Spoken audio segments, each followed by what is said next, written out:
Méditation du chemin de croix des académiciens. Quand je marche, même si c'est chez vous et de manière statique, à la suite du Christ, en sa passion, je ne me comporte pas en spectateur devant un reportage ou un écran, mais j'agis par le Christ, avec le Christ et dans le Christ. Première station par Jean-Marie Roire. Jésus est condamné à mort. Nous t'adorons, Christ, et nous te bénissons, car tu as racheté le monde par ta sainte croix. C'est par sa condamnation devant un tribunal que Jésus rejoint la condition des hommes. Par l'injustice qu'il subit et par la souffrance qu'il endure, il peut parler à l'oreille du supplicié, de l'homme qu'on torture, de la femme violée par ses bourreaux. L'innocent à qui on fait violence et qui se croyait abandonné sent qu'il n'est plus seul. Jésus l'accompagne, l'entend, le comprend.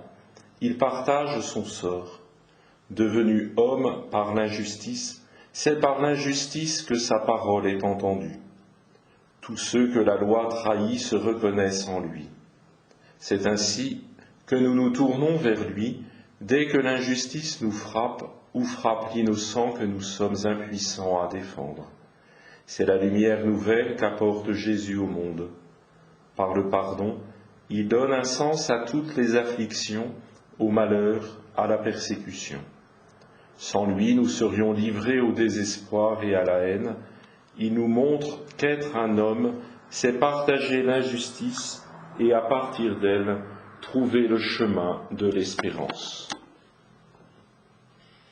Seigneur, prends pitié, Seigneur, prends pitié, ô Christ, prends pitié, ô Christ, prends pitié, Seigneur, prends pitié, Seigneur, prends pitié. Deuxième station, par Max Gallo, Jésus est chargé de sa croix. Nous t'adorons, Christ, et nous te bénissons, car tu as racheté le monde par ta sainte croix. Les épaules de Jésus sont lacérées par les coups de fouet, plus de sang. Les plaies sont sanglantes et ouvertes, et maintenant l'arête de la croix va meurtrir encore, s'enfoncer dans les chairs blessées. Autour de Jésus s'affairent les hommes d'armes, ils sont la puissance, ils ont frappé à coups redoublés de leurs lanières plombées, ils ont insulté, ils ont craché sur Jésus. Ils se sont moqués de celui qu'ils appellent roi des Juifs. Il est le roi des douleurs, le roi des faiblesses, le roi de la souffrance. Il est celui qui partage le sort du plus humble, l'esclave et le voleur. Et la croix dont le bois déchire une chair déjà lacérée a le poids de toute la souffrance depuis que l'homme est homme. Point de glaive, point de sceptre, mais une couronne d'épines, et ce lieu de supplice, cette croix, ce patibulum, croix-croisement, Jésus porte au creux de son épaule la douleur et le salut. Seigneur, ne nous traite pas selon nos péchés. Seigneur, ne nous juge pas selon nos offenses. Que descende sur nous ta miséricorde. Troisième station, par Pierre Rosenberg, Jésus tombe pour la première fois. Nous t'adorons, Christ, et nous te bénissons, parce que tu as racheté le monde par ta sainte croix. Le patrimoine de nos églises n'a guère de chance. Il y eut tout d'abord le désastre de la Révolution. Si les meilleurs tableaux, du moins ceux que l'on considérait alors comme tels, gagnèrent les musées de fraîche création, un grand nombre subit le sort des flammes. Le XIXe siècle, le grand siècle de la peinture et de la sculpture de notre pays, tenta de remédier à l'état d'abandon des églises et multiplia les commandes officielles. Le malheur voulut, second désastre, que l'art religieux du XIXe tomba en disgrâce. Seul Delacroix fit exception, et que les grands tableaux des églises fussent décrochés, roulés, remisés dans les réserves humides, abandonnés à eux-mêmes. Le sort de la sculpture ne fut pas meilleur, à l'inverse des églises italiennes, où rien n'a changé. Les nôtres aujourd'hui encore paraissent faites de briques et de brocs. Les prêtres italiens et leurs paroissiens sont fiers de la beauté de leurs églises. Les nôtres avancent parfois encore que l'œuvre d'art fait écran entre le croyant et la foi. On va à l'église pour prier, non pas pour se laisser bercer par sa beauté. Il est temps de dire quelques mots sur James Pradier, un des sculpteurs les plus achalandés de son temps. On lui doit de nombreuses commandes religieuses parisiennes, Saint-Sulpice, Saint-Roch, la Madeleine, ou provinciales, Versailles, Avignon, Ville d'Avray, ainsi que le chemin de croix de Sainte-Clotilde à Paris. Une de ses dernières œuvres qu'on vient, signe avant-coureur d'un renouveau d'intérêt de restaurer. Il travailla également pour la Chambre des députés, la Bourse, l'Arc de Triomphe, la fontaine Molière de la rue de Richelieu, devant laquelle on passe sans un regard. La statue de Strasbourg, de la place de la Concorde, fit qu'après 1871, il ne fut pas totalement oublié. Pradier voulut renouer avec la tradition classique, avec la statuaire antique, le cheval de son haut relief représentant Jésus tombant pour la première fois doit beaucoup aux frises du Panthéon. Son art est sévère, figé, parfois, froid, peut-être, mais digne, d'une parfaite maîtrise technique rigoureusement composée et d'une grande puissance évocatrice. N'y a-t-il pas quelques souvenirs des fresques de Giotto à Padoue dans le visage du Christ qui lève les yeux au ciel? Je mets mon espoir dans le Seigneur, je suis sûr de sa parole. Je mets mon espoir dans le Seigneur, je suis sûr de sa parole. Quatrième station par Michel Maure, Michel Serres et Dominique Fernandez. Jésus rencontre sa mère. Nous t'adorons, Christ, et nous te bénissons, car tu as racheté le monde par ta sainte croix. Les hommes qui l'accompagnaient l'aidèrent à se relever. L'un d'eux ramassa la couronne d'épines et la planta sur la tête du Christ. On lui remit la croix sur les épaules. Jésus parvint à se rétablir et jeta un regard sur la foule. Au milieu des femmes de Jérusalem, il vit sa mère. Leurs regards se croisèrent. Jésus laissa échapper un cri. « Maman !»« Mon enfant !» cria Marie, en tentant d'échapper à la foule. « Jésus, mon chéri, je t'ai suivi depuis ton arrestation, mais où sont tes amis? Tes disciples, comme tu les appelais, où sont-ils? Ils t'ont abandonné? J'ai aperçu Pierre dans la cour du temple. Une femme lui parlait, mais je n'ai pu entendre ce qu'il se disait, et il a disparu. Je le savais, maman, c'était prévu. Mon enfant, j'ai entendu la foule crier Barabbas quand on lui a demandé si elle le préférait à toi. Je n'ai pu supporter cela. J'ai vu que l'on t'emmenait. Ô Jésus, mon petit, oui, je sais bien qui tu es. Moi aussi j'ai suivi ton enseignement. Je sais que c'est pour nous que tu souffres, mais tu es toujours mon fils. Je te vois toujours si beau sur la paille de la crèche où tu es né. Ô Jésus! Maman, n'approche pas, je vais te blesser. Mon enfant, où sont tes amis? Où sont-ils? Pardonne-moi, je t'ai suivi toute ta vie, tu le sais. Je t'aimais tant quand tu travaillais avec Joseph dans son atelier de menuisier. Je sais bien que tu ne pouvais y rester. Ce n'était pas là ton destin. Je crois en toi. Jésus, mon chéri, ô voilà un homme que les soldats prennent et conduisent vers toi. C'est pour t'aider à porter cette croix horrible. Ô Jésus, je ne te vois plus. Jésus, je te suis.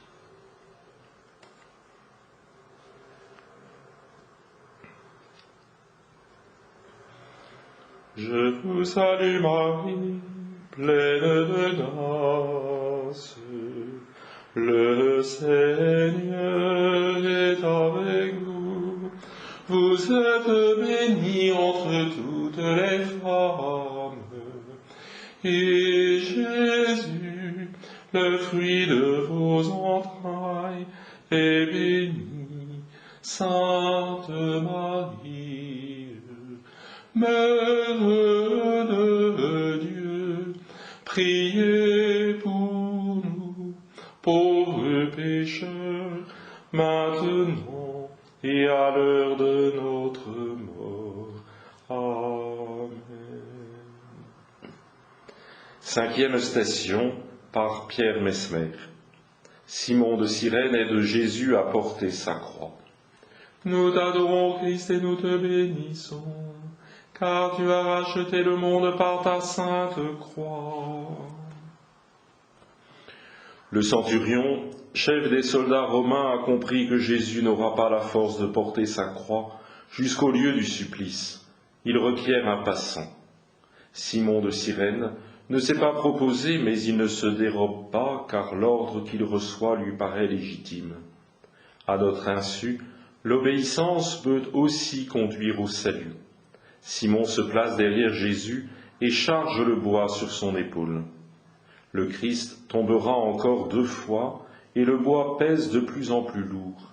Simon est solide et silencieux, il voit les femmes, entend les paroles de Jésus qu'il suit pour la première fois.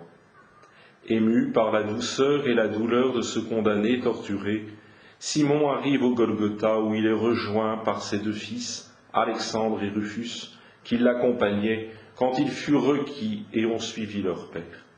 Simon se tient debout auprès des soldats jusqu'à la mort de Jésus. Le Christ, a-t-on dit, meurt jusqu'à la fin du monde. Suis-je capable, comme Simon de Cyrène, de l'aider à porter sa croix?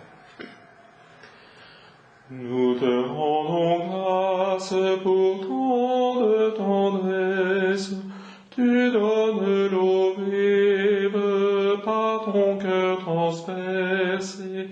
Nous te bénissons pour tant de merveilles, tu donnes la vie, tu donnes l'esprit. 6e station, par Gabriel de Breuil. Véronique essuie le visage de Jésus. Nous t'adorons, Christ, et nous te bénissons, car tu as racheté le monde par ta sainte croix. De la foule qui se lamente au passage du cortège, une femme s'avance, étendant un voile, essuie la sueur et le sang du visage de Jésus. Le voile garde miraculeusement imprimé la sainte face.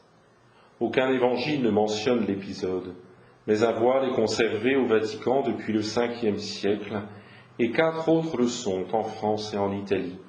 C'est alors que le nom de Véronique est donné à la fois au voile et à la femme secourable. Gardons-nous de douter de cette légende.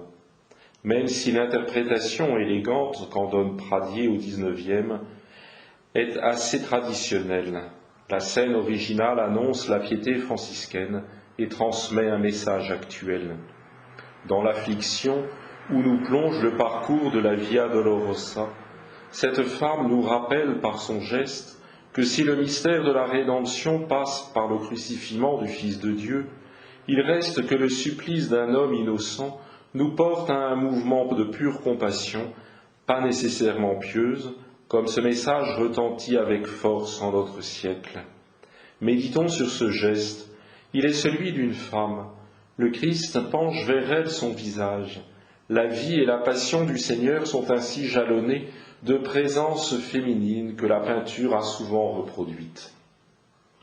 Hormis les artistes, Notre tradition les a souvent relégués à tort au second rang, peut-être par méfiance à l'égard d'une certaine sensiblerie, aujourd'hui envahissante, et de ses déviances possibles. Mais les femmes du Nouveau Testament montrent une foi assurée, agissante, et jouent un rôle irremplaçable dans la transmission et la réception de l'Évangile. Elles sont les interprètes naturels des paraboles et des représentations. Notre époque, trop souvent éprise de bruyantes et vaines médiatisations, devrait retrouver les bienfaits de leur médiation limpide. À la différence du suaire de Turin, le Volto Santo du Vatican ne fait pas l'objet de reproduction, mais tous deux inspirent la dévotion de la Sainte Face, si particulière à la piété catholique. Ainsi, Véronique n'obéit pas seulement à un élan de commisération. Elle recueille une icône, c'est-à-dire, selon la tradition de l'Église d'Orient, un moyen de connaissance, un objet de culte, un instrument de prière, et même, en elle-même, une prière. Ce n'est pas tout. La femme pieuse ne fait pas que recueillir, elle transmet l'image. On comprend mieux l'épisode que les 4 évangélistes n'ont pas retenu comme étranger à la révélation, mais qui nous est transmis par la tradition comme annonciateur d'autres formes de révélation par l'image qui nous submergent aujourd'hui. Car l'image, qui trop souvent corrompt, est aussi l'image qui illumine, celle des vitraux, de la statuaire, des enluminures, des fresques. Sans elle, notre piété vacillerait et peinerait à nous porter à la communion avec le Christ, vers la ressemblance de Dieu, qui sont les voies de notre salut. À nous de nous saisir de ce saint voile. Le règne de l'image dans lequel nous sommes entrés fait aussi partie du plan de Dieu sur la terre. Je cherche le visage du Seigneur, je cherche son image tout au fond de vos cœurs. 7e station par Jean-Pierre Angremy. Jésus tombe pour la 2e fois. Nous t'adorons, Christ, et nous te bénissons, car tu as racheté le monde par ta sainte croix.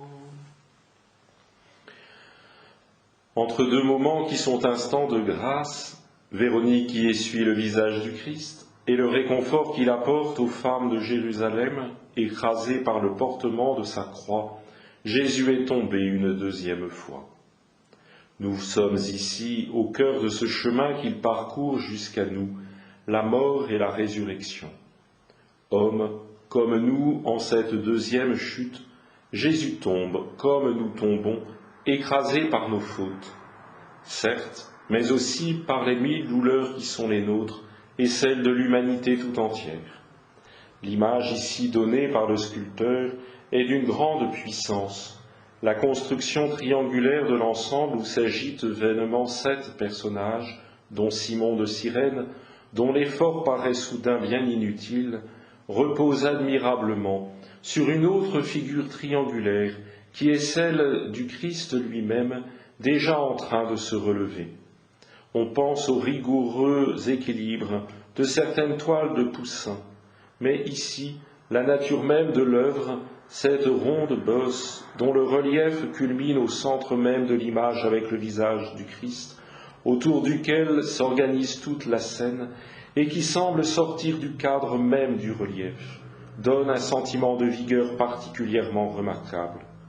Oui, soldats ou juges iniques, nous avons beau classer nos victoires d'inutiles trompes, oui, humbles serviteurs maladroits, qui tentons au mieux de réparer nos misérables fautes, chacun de nous semble s'évanouir dans l'arrière-plan d'un paysage humain auquel 2 maigres palmiers donnent une illusion de réalité. Mais en dépit de nos efforts orgueilleux ou humblement déployés, nous ne sommes qu'une masse confuse, figée, dans de bien vaines attitudes tristement héroïques, alors que ce Christ à terre, mais qui se relève de toutes les forces qui sont celles du Fils de Dieu, est sur le point, avec la croix qu'il va soulever, d'ébranler cette masse confuse d'hommes, la partie supérieure du triangle, génialement imaginée par l'artiste pour faire éclater toute la structure de cette 7e station, comme si le sculpteur avait choisi d'illustrer non pas la chute elle-même, mais le mouvement du corps entier du Christ pour déjà puissamment se relever. On imagine entre cette 7e station et la suivante un homme debout, autour duquel, à leur tour à terre, les restes de ceux qu'il a écartés et renversés dans son geste reprennent peu à peu leurs esprits sans comprendre. Et c'est cet homme debout, fort de l'effort humain qu'il vient de faire, qui s'adressera aux femmes de Jérusalem à la station suivante. Lui seul peut apporter à elles comme à nous le réconfort, c'est-à-dire l'espérance. Je mets mon espoir dans le Seigneur, je suis sûr de sa parole. Je mets mon espoir dans le Seigneur, je suis sûr de sa parole. 8e station par Frédéric Vitou. Jésus rencontre les femmes de Jérusalem. Nous t'adorons, Christ, et nous te bénissons, car tu as racheté le monde par ta sainte croix. Les femmes se frappent la poitrine et se lamentent, alors que le Christ poursuit son calvaire. Voici l'une des stations du chemin de croix parmi les plus belles, les plus mystérieuses aussi, car bientôt Jésus se retourne vers elles et leur dit dans l'évangile de Luc: « Filles de Jérusalem, ne pleurez pas sur moi, pleurez sur vous-même et sur vos enfants. » Sublime retournement de situation. Plutôt que de s'apitoyer sur son sort, Jésus plaint en retour l'humanité souffrante qu'incarnent ces femmes qui suivent éplorées sa marche vers le Golgotha. Il ajoute cette phrase terrible: « Heureuses les stériles et les ventres qui n'ont pas enfanté et les seins qui n'ont pas nourri. » Et enfin, car si l'on fait cela avec le bois vert, avec le sec, qu'arrivera-t-il? Il faut comprendre sans doute, le bois vert n'est pas destiné à être brûlé ou supplicié, à la différence du bois sec. Autrement dit, à la différence de Jésus, l'homme pécheur, lui, mériterait par nature les flammes de l'enfer. Décisive interrogation que va dissiper précisément le sacrifice de Jésus qui sauve le monde. Pour ma part, ce qui me bouleverse surtout, dans cette 8e station, c'est la présence collective des femmes. Collective, oui, comme un cœur qui chante, qui souffre, qui commente l'action et s'en désole. Un cœur qui rappelle celui de la tragédie grecque et préfigure celui de l'opéra romantique. D'un côté, le Christ sur le chemin de la crucifixion, mais aussi Hérode, Pilate, Simon de Cyrène, le bon et le mauvais larron, en bref tous les personnages, si l'on peut dire, de cette montée au supplice.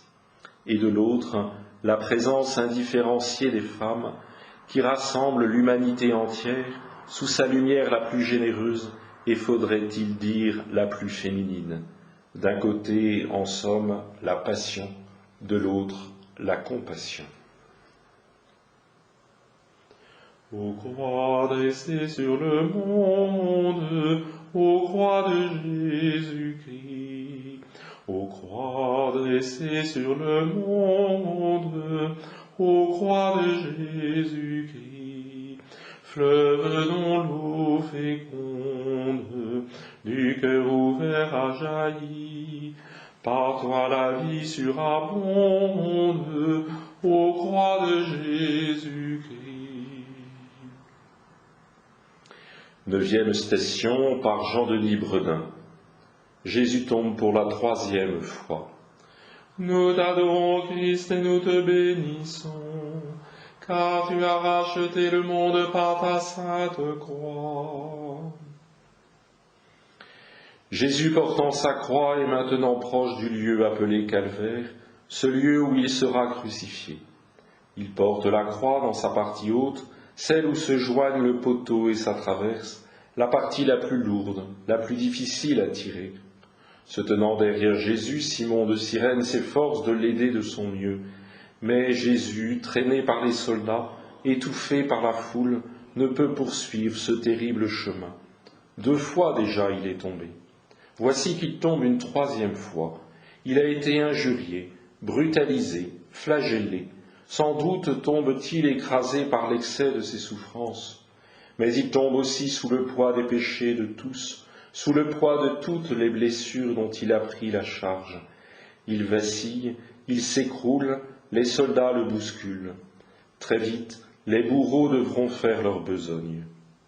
Surmontant sa douleur, il parvient à se redresser une dernière fois. Il hisse jusqu'au sommet du Golgotha cette croix, sur laquelle, dans quelques instants, au pire de son supplice, il va mourir pour chacun d'entre nous. Je mets mon espoir dans le Seigneur, je suis sûr de sa parole. Je mets mon espoir dans le Seigneur, je suis sûr de sa parole. 10e station, Jésus est dépouillé de ses vêtements.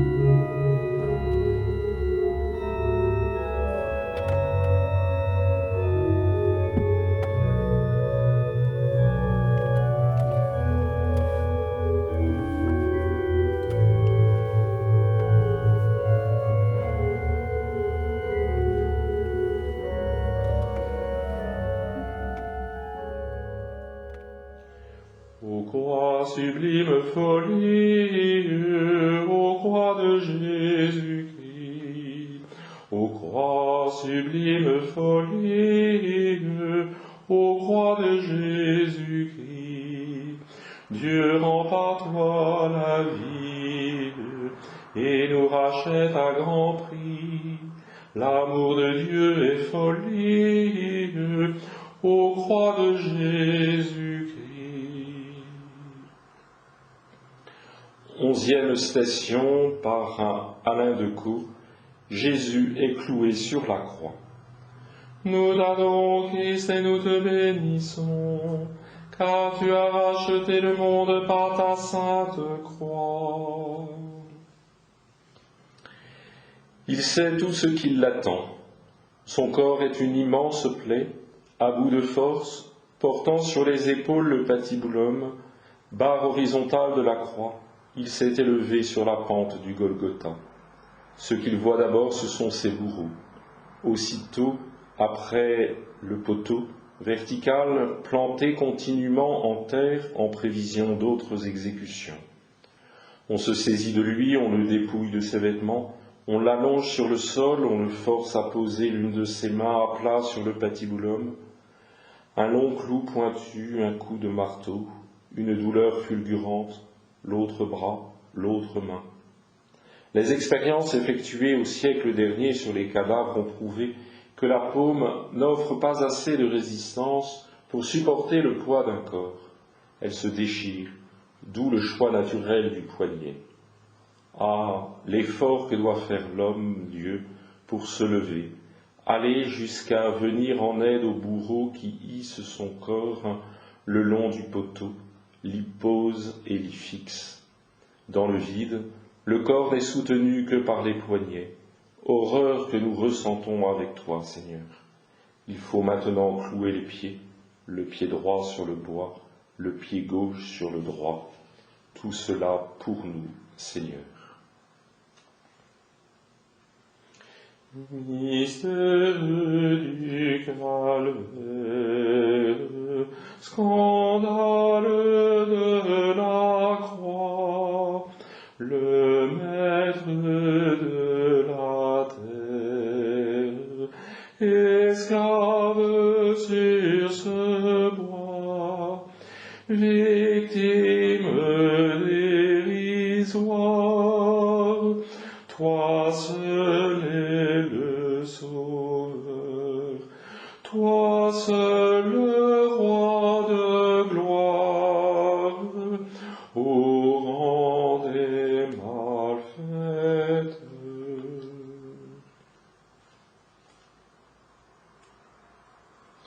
Douzième station par Jean d'Ormesson.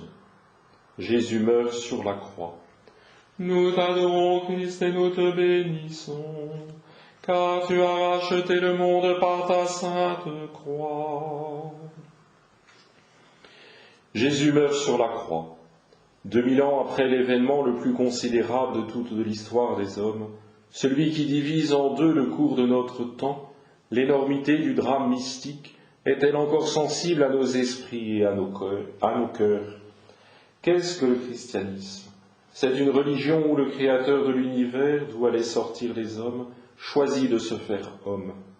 Nous croyons à l'amour de Dieu pour ses créatures, et nous croyons à l'incarnation. L'Éternel descend dans le temps, naît d'une vierge, devient homme et meurt sur la croix. Que vient-il faire sur cette planète perdue, dans l'immensité où a surgi la vie, le Fils de Dieu? Dieu lui-même, le Fils de l'homme pleinement homme, il vient sauver les hommes, partager leurs conditions, leur destin et leur mort. Et qui le fait mourir? Ce sont les hommes qu'il est venu sauver. Qui sont ces hommes? C'est nous. C'est nous, il y a 2 millénaires, sous les espèces du peuple élu et de la nation tout entière, la plus puissante du monde de ce temps, les Romains et les Juifs. Et c'est chacun de nous, depuis lors, chaque jour, à chaque instant, qui clouons notre Dieu sur la croix et le faisons souffrir. Nous le faisons mourir, et toutes les gouttes de son sang, répandues par nos fautes, c'est pour nous qu'il les verse. Pourquoi la croix? Parce que c'est le supplice réservé aux esclaves. Non seulement le Fils de Dieu, Dieu lui-même, devient homme, mais par un renversement prodigieux, les derniers deviennent les premiers deviennent les derniers, les puissants deviennent pauvres et les faibles deviennent forts. Il n'y a qu'une révolution dans toute l'histoire de l'humanité, c'est la mort de Jésus sur la croix. Le chemin de croix est l'image de notre condition, en dépit de tous les bonheurs et de tous les plaisirs passagers qui suffisent à nous faire aimer la vie, nous ne naissons que pour mourir. À travers son chemin de croix, notre Dieu nous montre la voie sous les traits de son Fils, qui se confond avec lui. Nous vivons avec lui, nous tombons 3 fois et 1000 fois avec lui. Nous sommes soutenus avec lui par sa mère, qui est aussi la nôtre, par Véronique, par Simon de Cyrène. Nous mourrons avec lui et nous entrons avec lui dans la vie éternelle. Afin que vienne l'heure, promise à toute chair, Seigneur, ta croix demeure, dressée sur l'univers, sommet de notre terre, où meurt la mort vaincue, où Dieu se montre Père, en nous donnant Jésus. 13e station par le cardinal Jean-Marie Lustiger. Jésus est détaché de la croix et son corps est remis à sa mère. Nous t'adorons, Christ, et nous te bénissons, car tu as racheté le monde par ta sainte croix. Permettez-moi une confidence. Je rendais visite à un prêtre infirme, muré depuis de longues années dans un silence inexplicable. Il n'adressait plus la parole à personne, pas même à ses proches qui le soignaient. En tête-à-tête, à plusieurs reprises, je lui parlais du mieux que je pouvais, ne sachant s'il m'entendait ou me comprenait. Un jour, il sort brusquement de son vêtement son poing fermé.